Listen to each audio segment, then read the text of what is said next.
BBC Radio 5 Live. Now, we've spoken about it, and Dustin's spoken about it a lot on the show. The pandemic, of course, has been a very stressful time for many of us.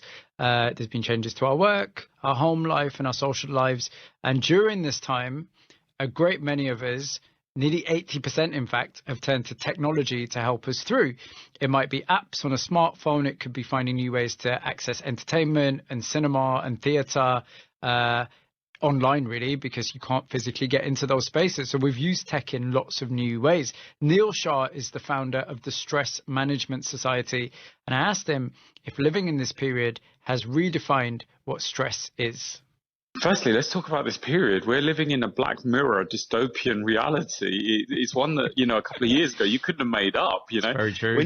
When you got to the stage where going outside your front door is more fantastical than anything you can find on Netflix, that we've really got to think about things. And yeah, so we got together with Huawei, their AppGallery, to do a bit of research to really start to understand how recent events have impacted people. And we were astonished that 65% of adults feel more stressed than ever before. The reason we're astonished is not that the people are stressed. We knew people were stressed before this even started, but that's gone up by, almost 2/3. Mm-hmm. People are feeling really disconnected. There's a sense of uncertainty. There's loss of control. Now, the challenge is, in the past, when you're stressed and overwhelmed and you're struggling, there are things that you could do. You could go out and spend time with your friends. You could go to the theatre or to the cinema. You could go out for a meal or a drink. You could go on holiday. You could go meet up with friends and family. All of those things that now sound, as you referenced, they sound fantastical. Absolutely. And this is where it's a double whammy. We're more stressed than ever before, but the things that we would normally do to make ourselves better have also been taken away. So we don't have the ability to even cope. So this is where I'm very, very concerned. Now, the only outlet that people have is technological, because we're using our technology, number one, to do our Zoom and Skype calls during the day to connect with our friends and family, for entertainment, for distraction, to catch up on things, to connect. But what I found really fascinating, because my belief was before we did this study that, the increased use of technology is going to be directly connected with the increase in stress levels. I was astonished to find actually it's the reverse. 78% of Brits are using technology to de-stress, and 94% of people are saying technology has actually boosted their well-being. And this is because actually it's one of the few outlets we have available to us. And as I started to dive into the psychology of this, one of the things I learned is us sitting there saying that technology is the root of all evil. It's kind of like what people used to say about money. Money is the root of all evil. Or television. Exactly. Or the radio at one point, I'm sure. Like money is just a piece of paper or a digit on a spreadsheet. It's what you do with it that will determine it's good or bad, whether you buy drugs, guns and bombs, or whether you use it to feed your family or help homeless people. Now, it's the same with technology. It's not inherently good or bad. It's the application. It's how you use it that will determine whether it has a positive and negative effect on your life. Of course. And Neil, if I can unpick that, and the figures you referenced there are pretty astounding. So as you said, 78% of people surveyed said that they were using more technology to help them dial down their stress. Exactly. This week we've heard a lot of news about things potentially turning back to quote unquote normal. Yeah. Now, in that period, do you think we are going to see some kind of snapback to what is deemed normal? Or do you think the notion of turning to an app on your phone or using Zoom or FaceTime to communicate with people, do you think that is here to stay and those tools to de-stress are going to continue to be part of our everyday lives? Yeah, I think what's happened, sadly, is a permanent shift in a state of affairs. When I say sadly, let me temper that. It could be a good thing. It's yet to be seen how this plays out. If Boris said tomorrow, that's it, go back to your lives as normal, there's going to be a hangover for this situation, which could potentially last a generation. When you have been told for the last year, don't go out, stay at home, don't hug your granny, wear a mask, socially distance, even when you're told it's okay, the fear that has been imprinted on us will last for a while, particularly for younger generations. People are going to suffer from what's known as Stockholm syndrome. When people are kept in captivity for extended periods of time, they don't want to leave captivity because they're so institutionalized by the experience they've had, or people that have been in prison for extended periods of time are scared to leave prison.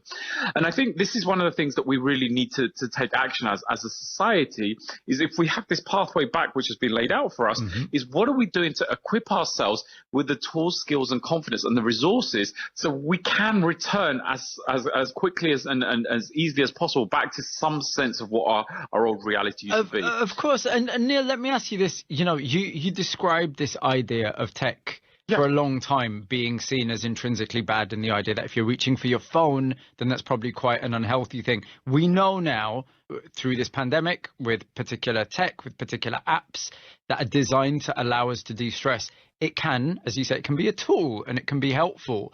Now, how much ground do you think the more traditional forms of de-stressing, so things like self-help books and just reading a book generally, all that kind of stuff, how much ground has that traditional stuff lost to tech and to apps?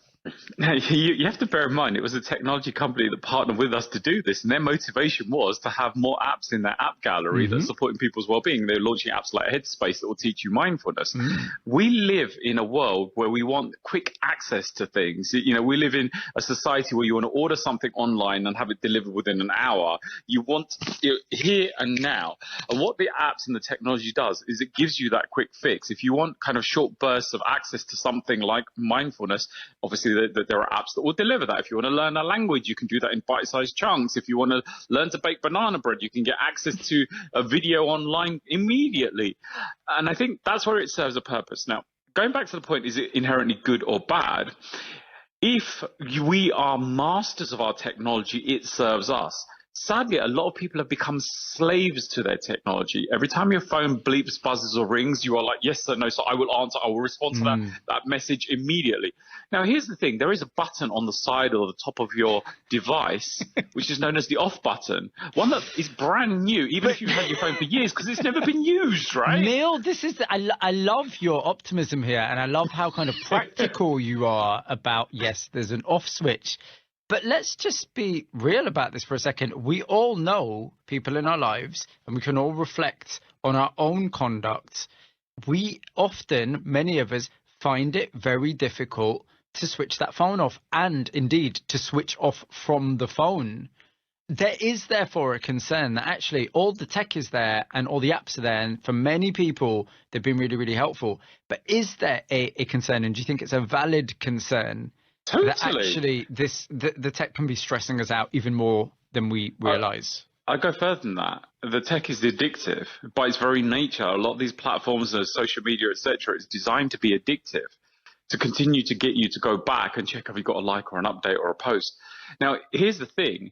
You can use it with control and masterfully, or you can be an addict where you need that next hit.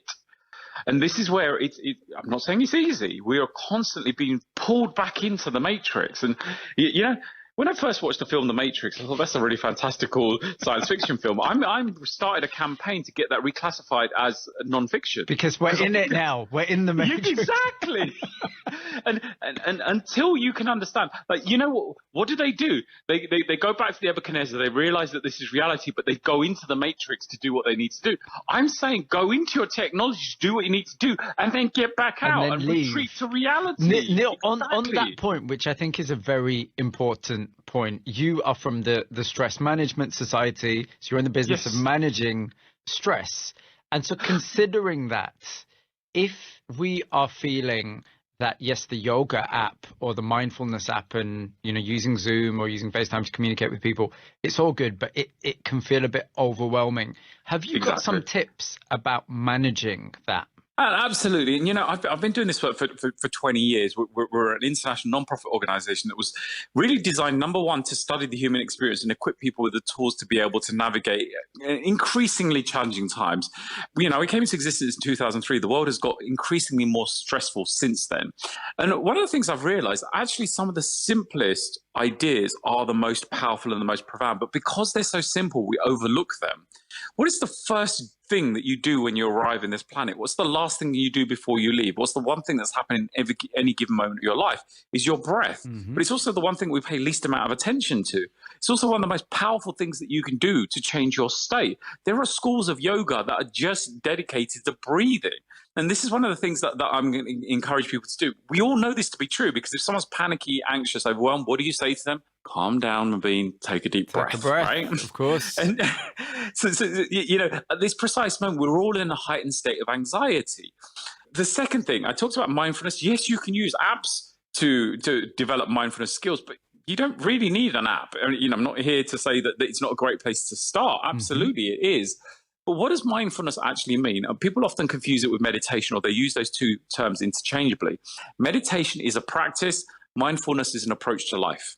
What do I mean by that? Mindfulness is literally paying attention to the present moment as it is, with no judgment, right? So paying attention to reality as it is, not as you want it to be. So what kind of activities do we do every day, which we do unmindfully? Let's say we're going for your daily walk. You decide to put your headphones in, listen to a podcast, or catch up on some calls, or listen to music. Now, what you're doing, you're taking yourself out from this moment. You're not paying attention to what's happening right here, right now. You're in another place. The other thing would be, I think the classic one for me is eating something beautiful, that I've taken the time to cook, but then watching TV at the same time, which is probably not a good thing, is it? Let me ask you to do an experiment. The next time you make that beautiful meal, sit down and just pay attention. You're going to feel uncomfortable because your brain's kicking in. So I should be doing something. I could watch something on TV. I want to be distracted. But just stop and override that and just force yourself to pay attention. Notice how the quality of that meal changes. Notice how much richer your food tastes, how much you enjoy that experience. If you are eating with other people, notice how the quality of the experience of interaction with your family or loved ones changes when you're able to do that mindfully. Even a conversation, like if I'm here having this conversation with you right now as we are, Mabeen, but I'm also looking at a screen and I've got the football in the background and, I'm screaming at my dog. Like, I'm not giving you my full attention. And I will notice, Neil. Yeah. Of course. And the quality of our interaction will change. But how many things do we do on a daily basis that have been filtered and watered down and really diluted, so you're only getting a small percentage of that experience? And again, the simple act of walking, when you're able to hear the wind rustling through the leaves and the birds tweeting, and you can feel the breeze on your face or the sun on your skin, your clothes rubbing up against your body, it totally changes and transforms that experience. Why is this important? Most of the stress that we experience happens in the past or the future, because we're stressing about things that have already happened, or we're worried about things that haven't happened yet. I think there was a study or some research that suggested 85% of the things that we worry about never come to pass. Right. So you put all this emotional energy into something that never even happens. Why not focus on what's happening right here, right now? And unless you're being attacked by a saber-toothed tiger, chances are there's not something stressful happening in this moment. Neil, you have given us all a lot to think about. And in particular, one thing that I take away from this, which I think is always important, is what you said about focusing on breathing. There is not a moment, if I do that properly, where it doesn't make me feel better. It always absolutely works. So Neil, great to speak to you, and thank you for your time. Mabeen, there's one thing I wanted to add. April is Stress Awareness Month, and given what we've learned about people's challenges and experience, we've dedicated the theme for this year's Stress Awareness Month to be regaining control, connection, and certainty. We put together a bunch of free resources, books, downloads, a coloring book. This is all accessible. It's all free of charge, access to mindfulness apps like Headspace, and it's all available at stress.org.uk/Stress Awareness Month. And we'll see if we can get Neil back in April, because he's very wise and I enjoyed speaking to him. So take a moment and breathe and listen.